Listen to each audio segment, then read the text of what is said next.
Hello students, आज अपने करेंगे sexual reproduction in flooring plants का पार्ट 12वां। और यहां पर आपको स्क्रीन पर मोबाइल नंबर भी दिख रहे हैं, मेरे ही है। अगर आपको कोई दिक्कत है तो आप कॉल करके पूछ सकते हैं। अब एक बात और,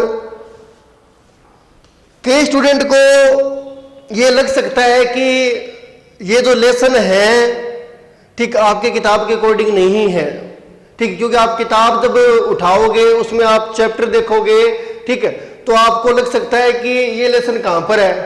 तो इसमें टेंशन लेने की कोई बात नहीं है। मैंने आपको पहले भी बताया था, ठीक है, कि कुछ लेसन ऐसे भी होंगे या कुछ चैप्टर ऐसे होंगे जिनके नाम मैं बदल दूंगा। हल्का सा नाम में परिवर्तन जब मैं पढ़ाऊंगा तो कुछ में हल्का सा परिवर्तन आ जाएगा चैप्टर के नाम में, लेकिन चीज वही होगी अंदर, ठीक है। वो मतलब वो मैंने अपने अकॉर्डिंग ही किया है। अब देखिए, जो आपकी पहली यूनिट है, मैंने आपको बताया था पहले भी कि उसमें 4 चैप्टर है आपकी किताब के अकॉर्डिंग, और मैंने जो पहली यूनिट है उसके 3 चैप्टर बना दिए अपने अकॉर्डिंग अपने नोट्स में, ठीक है। तो अपने जो यूनिट करेंगे ना, ये 3 ही चैप्टर में करेंगे, लेकिन आपकी किताब में पहले यूनिट के कितने चैप्टर है? 4 चैप्टर है। तो उसमें आपको टेंशन लेने की जरूरत नहीं है कि मतलब मैं 3 करवा रहा हूं और आपकी किताब में 4 है तो इसका मतलब आपका कोई एक चैप्टर छूट जाएगा, ऐसा नहीं है, ठीक है। आपको सिर्फ फोकस उसी पर करना है जो यहां पर बताया जा रहा है। किताब से ज्यादा माथापच्ची मत नहीं करनी है। किताब से आपको क्या करना है, किताब आप किस तरह काम में लोगे वो अपने बाद में देखेंगे।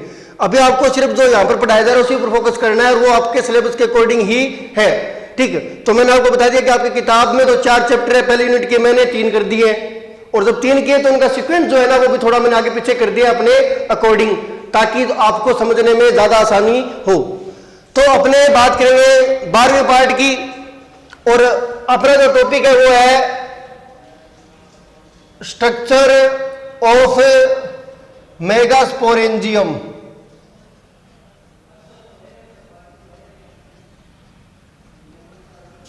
और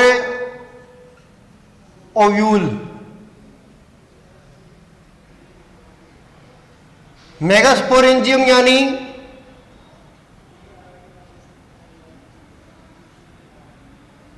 गुरु बीजाणु धानी, ओव्यूल यानी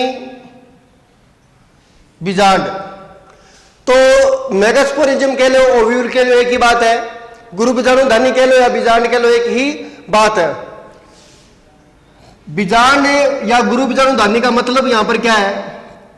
वह स्ट्रक्चर जिसमें अर्धसूत्री विभाजन के द्वारा क्या बनेंगे?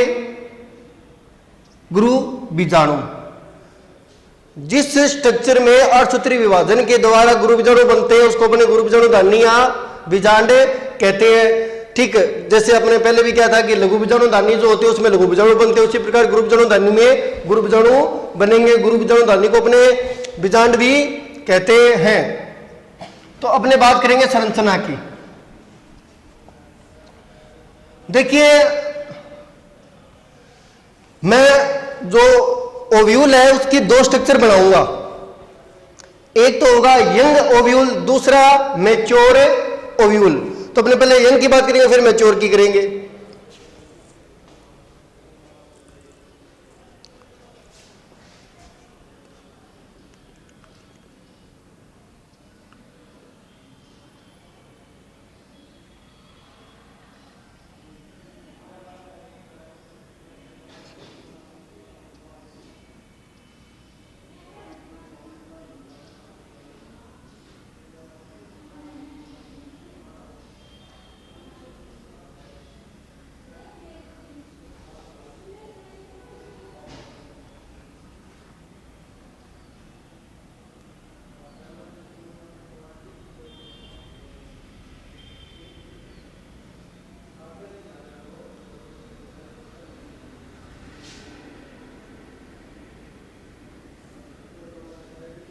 ये जो मैं डायग्राम बना रहा हूं ये यंग ओव्यूल का है भी।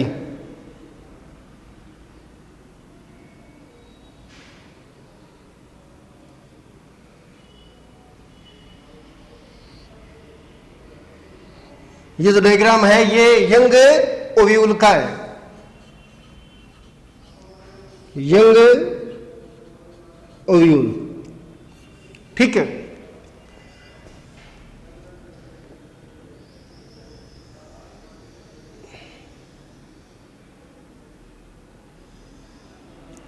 सबसे अंदर की ओर है न्यूसीलस, सबसे अंदर की ओर है न्यूसीलस।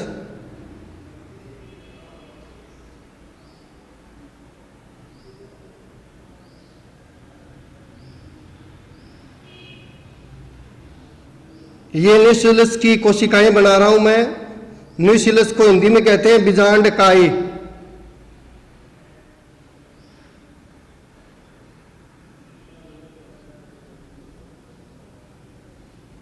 और जो न्यूसीलस है वो दो आवरणों से ढका हुआ होता है।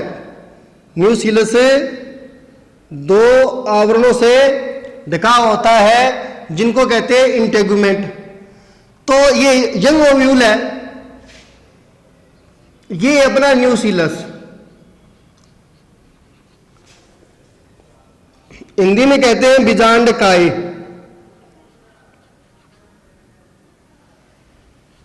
ठीक,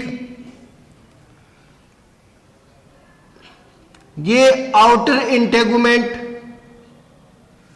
ये हो गया आउटर इंटेगुमेंट यानी बाहरी अध्यावरण।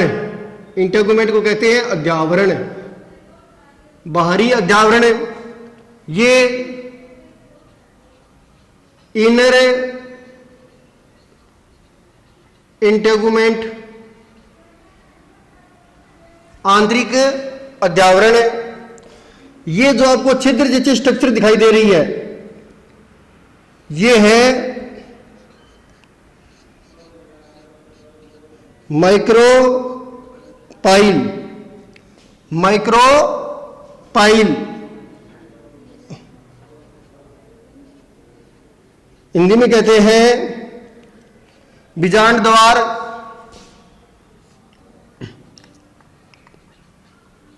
ये है फ्यूनिकल बीजांड व्रंत। ये जो मैंने नाम लिखे इनकी डिटेल अपने आगे देखेंगे, अभी सिर्फ मैं डायग्राम बना रहा हूं। और जो यंग ओव्यूल है और जो मैच्योर ओव्यूल है उनमें क्या डिफरेंस है वो थोड़ा देखेंगे। फ्यूनिकल यानी बीजांड व्रंत, बीजांड व्रंत ये है हाइलम और ये पार्ट है चलाजा यानी निभाग। ये यंग ओव्यूल है। भी अब अपने मैच्योर ओव्यूल का डायग्राम भी बनाते हैं।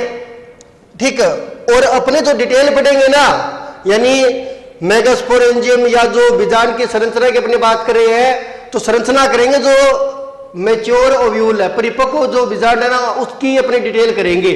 ठीक, अंतर क्या है वो भी देखेंगे। यंग ओव्यूल और मैच्योर ओव्यूल में अंतर क्या है और वो अंतर कैसे आया वो भी देखेंगे। तो यहां पर अपने बना रहे हैं मैच्योर ओव्यूल का डायग्राम।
आप अपने कॉपी में डायग्राम बना लीजिए ताकि दोबारा जब अपने संरचना की बात करें तो आपको समझने में ज्यादा दिक्कत ना आए।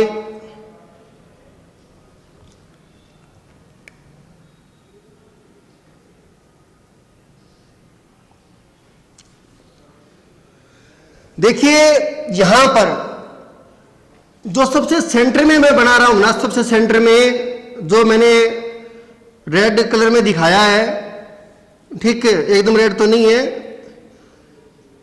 तो ये अपना एम्ब्रियो सेक। ये क्या है? Embryo sac.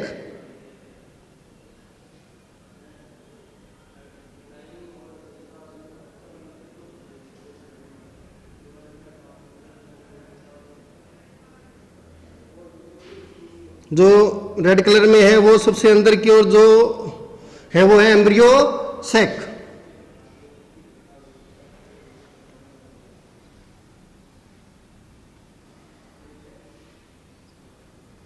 ये है ना, ये एम्ब्रियो सेक है और इसकी चारों ओर है बीजांड काय, न्यूसीलस। इसके चारों ओर क्या है? बीजांड काय, एक पतली परत के रूप में न्यूसीलस। ये न्यूसीलस की कोशिकाएं अभी बीजांड काय की ये कोशिकाएं हैं।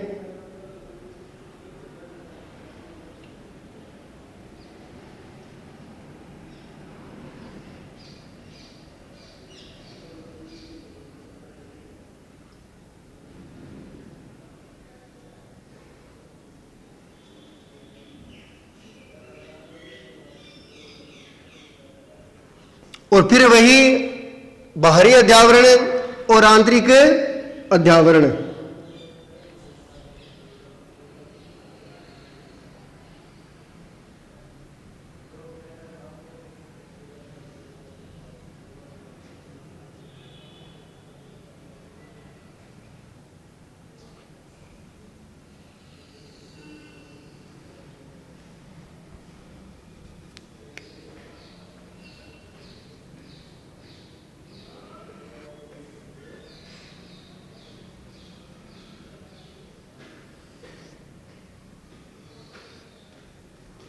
बाकी सब कुछ सेम है। जो अंदर है एकदम, जो सेंटर में जो है उसमें अंतर आ गया है। यहां पर अपनों ने एकदम सेंटर में दिखाया बीजांड काय और यहां पर एकदम सेंटर में दिखा रहे अपने भ्रूण कोश यानी एम्ब्रियो सेक। और एम्ब्रियो सेक चारों ओर से एक पतली परत के रूप में बीजांड काय से घिरा हुआ है।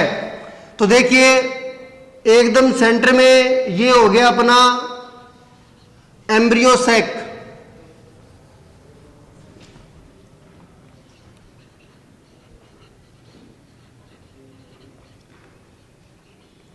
हिंदी में कहते हैं भ्रूण कोश, ठीक है। और ये एक पतली परत के रूप में भ्रूण कोश के चारों ओर कौन है भी? न्यूसीलस, बीजांड काय। फिर उससे बाहर की ओर इनर इंटेगुमेंट,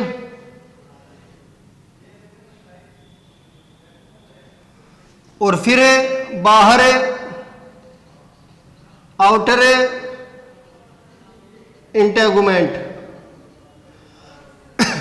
ठीक है। ये वो हो ही गया अपना माइक्रोपाइल, बीजांड द्वार। ये फ्यूनिकल, बीजांड वृंत, और ये हाइलम, और ये पार्ट हो गया अपना चलाजा यानी निभाग। तो देखिए यहां पर आपको दो स्ट्रक्चर दिखाई दे रही है, दोनों स्ट्रक्चर ओव्यूल की है। ये यंग ओव्यूल है और ये मैच्योर ओव्यूल, ठीक है। यंग ओव्यूल और मैच्योर ओव्यूल, परिपक्व बीजांड। अब अंतर आपको क्या दिखाई दे रहा है? एक अंतर जो है वो मेन है कि इसमें अपनों ने भ्रूण कोष शो नहीं किया है, और यहां पर जो परिपक्व बीजांड है उसमें अपनों ने क्या कर दिया, सेंटर में शो भ्रूण कोष। यहां पर क्या देख रहे हो आप, बीजांड का एक जो बीजांड का है ना वो एक पिंड के रूप में है, यानी ये बीजांड का की सेल्स है, ठीक, ये एक पिंड के रूप में है। और यहां पर बीजांड का एक पतली परत के रूप में, किसके चारों ओर, भ्रूण कोष के चारों ओर। और ये अपना भ्रूण कोष है जिसके अंदर ये 2 ध्रुवीय केंद्रक है, ये 3 प्रतिमुखी कोशिकाएं हैं एंटीपोडल्स, और ये अंड उपकरण है। इनके भी नाम यहां पर लिख देता हूं, ठीक। और भ्रूण कोष की जो डिटेल में जो स्ट्रक्चर है ना वो अपना कुछ समय बाद में टॉपिक आ जाएगा, ये तब करेंगे। नाम लिख देता हूं मैं एक बार इनके, कि ये जो आप 3 सेल देख रहे हो ना, 1 2 3, ये जो 3 सेल देख रहे हो आप, ठीक, ये है एंटीपोडल्स, एंटीपोडल्स प्रतिमुखी कोशिकाएं, प्रतिमुखी कोशिकाएं, ठीक। ये 2 पोलर न्यूक्लियाई, पोलर न्यूक्लियाई, ध्रुवीय केंद्रक, ध्रुवीय केंद्रक। और ये जो 3 कोशिकाओं का जो समूह है ना उसको अपने कहते हैं अंड उपकरण, अंड उपकरण, एग एपेरेटस, अंड उपकरण, एग एपेरेटस, ठीक। इस अंड उपकरण में 2 तरह की कोशिकाएं हैं, जो सेंटर में है वो है एग सेल, और जो पार्श्व है ये और ये 2, इनको कहते हैं साइनरगिड्स, ठीक, या सहायक कोशिकाएं। ये अपने आगे देखेंगे डिटेल इसकी। तो यहां पर अब आपको अंतर पता चल गया होगा कि यंग ओव्यूल और मैच्योर ओव्यूल में, ठीक, जो मेन अंतर है कि यंग ओव्यूल में अपनों ने भ्रूण कोष यहां पर प्रदर्शित नहीं किया है, और जो मैच्योर ओव्यूल है उसमें अपनों ने भ्रूण कोष दिखाया है एकदम सेंटर में। और यह भी बताया है कि जो भ्रूण कोष है ना उसमें प्रतिमुखी कोशिकाएं होती है, भ्रूण कोष में 2 ध्रुवीय केंद्रक होते हैं, भ्रूण कोष में अंड उपकरण होता है। जो अंड उपकरण है वो किस सिरे की ओर मिलता है, माइक्रोपाइल सिरे की तरफ, यानी बीजांड द्वारी सिरे, माइक्रोपाइलर एंड है ना उसकी तरफ अपने को अंड उपकरण मिलेगा बीजांड द्वार की ओर, ठीक। और ये प्रतिमुखी कोशिकाएं कहां पर होगी, चलाजा पार्ट की ओर, यानी निभाग की ओर, और एकदम सेंटर में 2 ध्रुवीय केंद्रक। अब बात यह है कि देखिए यह ओव्यूल से किसका विकास होगा, मैच्योर ओव्यूल का। ये अपरिपक्व बीजांड है और ये परिपक्व बीजांड है। तो अपरिपक्व बीजांड से क्या बनेगा, परिपक्व बीजांड। कैसे बनेगा, कैसे भ्रूण कोष विकसित होगा। यहां पर उन्होंने बीजांड का एक पिंड के रूप में दिखा दिया, ठीक है, और यहां पर बीजांड का एक पतली परत के रूप में है भ्रूण कोष के चारों ओर। ये परिवर्तन किस प्रकार होंगे, ठीक, वो अपने करेंगे आगे। तो सबसे पहले जो बीजांड की संरचना है ना, इस बीजांड की परिपक्व बीजांड की संरचना, उसकी डिटेल और अपने थोड़ी बहुत देख लेते हैं कि जो नाम लिखे इनका मतलब क्या, इनका काम है क्या है। तो आपको जो डायग्राम बनाना है ना वो ये है, जो मतलब मेन अपने जो एग्जाम में बनाते हैं एग्जाम की दृष्टि से, वो ये है। समझने के लिए आप ये दोनों बना सकते हो, तो एक बार आप बना लीजिए, मैं थोड़ा साइड हो जाता हूं।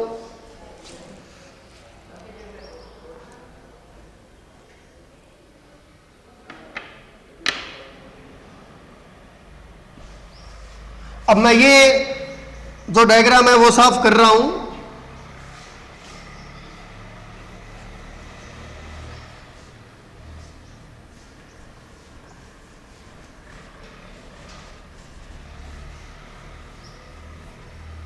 अब अपने बात करेंगे गुरु बीजाणुधानी की डिटेल स्ट्रक्चर की। देखिए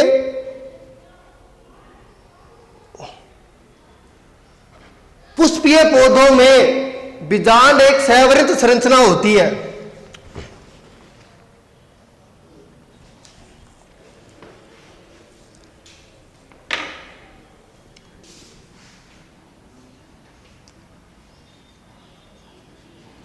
पुष्पीय पौधों में बीजांड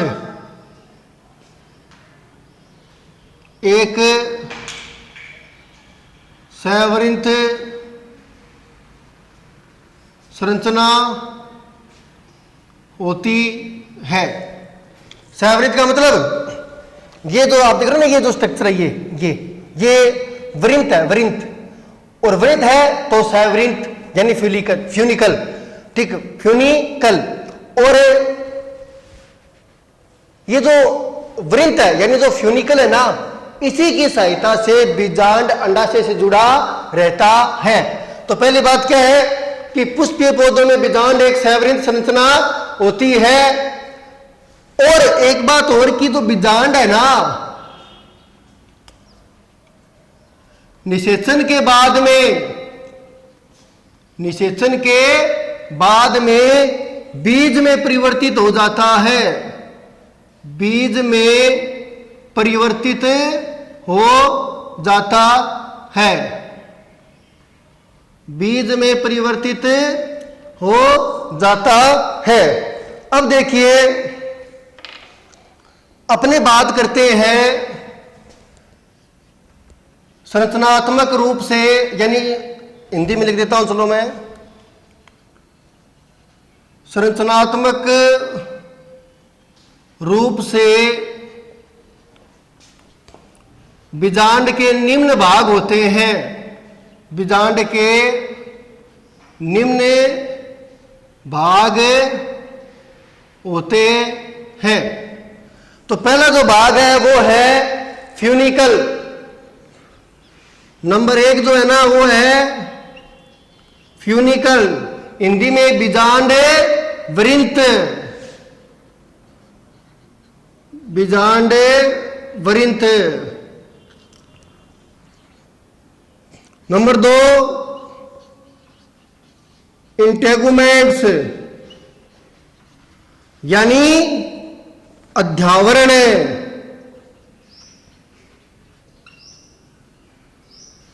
नंबर 2 क्या है? अध्यावरण। और नंबर 3 माइक्रोपाइल यानी बीजांड द्वार।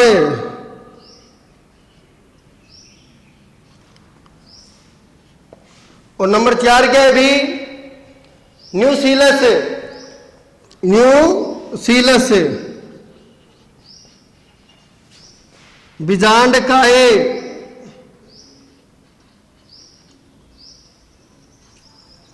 और नंबर 5 एम्ब्रियो सेक, भ्रूण कोष। इसको अपने एम्ब्रियो सेक को यानी भ्रूण कोष को अपने फीमेल गैमेटोफाइट भी कहते हैं भी, फीमेल गैमेटोफाइट। जैसे जो लघु बीजाणु या परागकण था वो अपना मेल गैमेटोफाइट था, ठीक है। और जो परिपक्व मेल गैमेटोफाइट होता है उसमें 2 नरयुग्मक होते हैं, मैंने आपको कल बताया था जब अपन ने पराग नलिका बनाई थी। यहां पर जो एम्ब्रियो सेक है ना उसी को अपने क्या कहते हैं? फीमेल गैमेटोफाइट, मादा युग्मकोद्भिद।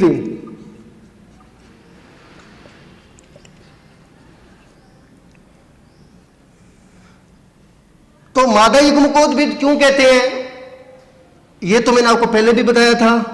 मादा युग्मकोद्भिद का मतलब वह संरचना जो क्या बनाए या जिसमें क्या बने? मादा युग्मक। मादा युग्मक कौन हो गए यहां पर? एग सेल, अंडे कोशिका और ये क्या होता है, एप्लॉइड होता है, एक्स एल भी एप्लॉइड होती है। एम्ब्रियो से क्यों कहते हैं वो अपने आगे देख लेंगे। अब देखिए अपने अब थोड़ी बहुत डिटेल भी देखेंगे इनकी। तो सबसे पहले कौन है, फ्यूनिकल है, बीजांड वृंत है।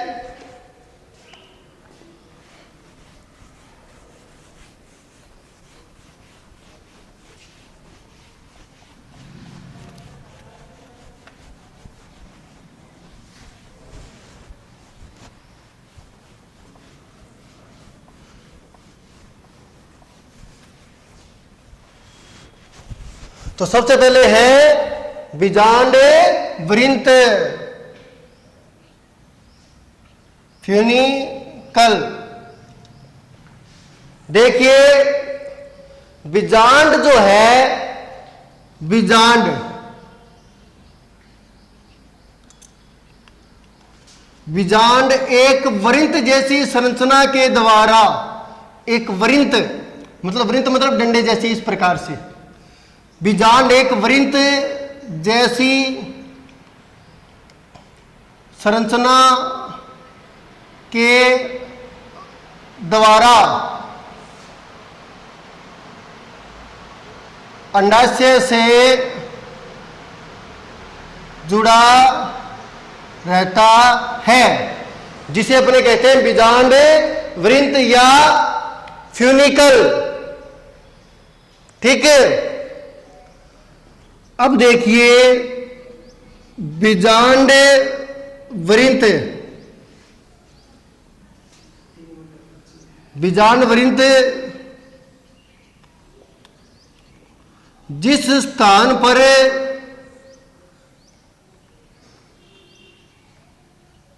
बीजांड से जुड़ता है, बीजांड वृंत यानी बीजांड वृंत जिस स्थान पर बीजांड से जुड़ता है, ये वो स्थान है ना, ये बीजांड है, ये बीजांड वृंत है, तो यहां पर ये बीजांड से जुड़ा हुआ है। बीजांड वृंत जिस स्थान पर बीजांड से जुड़ता है उसे हाइलम कहते हैं, उसे हाइलम कहते हैं। बीजांड वृंत के बारे में भी इतना ही है। दूसरी है अपना जो दूसरा टॉपिक है या जो दूसरी संरचना है वो है इंटेगुमेंट, अध्यावरण।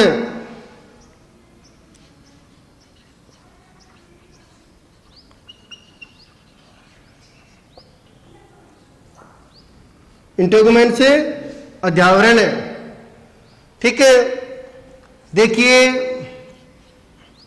आपको यहां पर दो तरह के अध्यावरण दिख रहे हैं, आउटर इंटेगुमेंट और इनर इंटेगुमेंट, यानी आंतरिक व बाहरी अध्यावरण। आंतरिक व बाहरी दो अध्यावरण है, और ये अध्यावरण बीजांड इकाई की सुरक्षा करते हैं भी।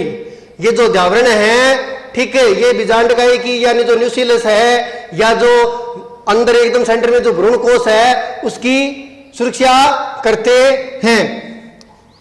देखिए निषेचन के बाद में जो ये इंटेगुमेंट है यानी जो अध्यावरण है, इंटेगुमेंट यानी अध्यावरण, निषेचन के बाद में ये जो अध्यावरण है ये किस में कन्वर्ट हो जाते हैं, बीज चोल में। ठीक है, बीज चोल में बाहरी अध्यावरण बाह्य बीज चोल में कन्वर्ट हो जाएगा, आंतरिक अध्यावरण आंतरिक बीज चोल में कन्वर्ट हो जाएगा। बाकी करते हैं अपने नेक्स्ट क्लास में।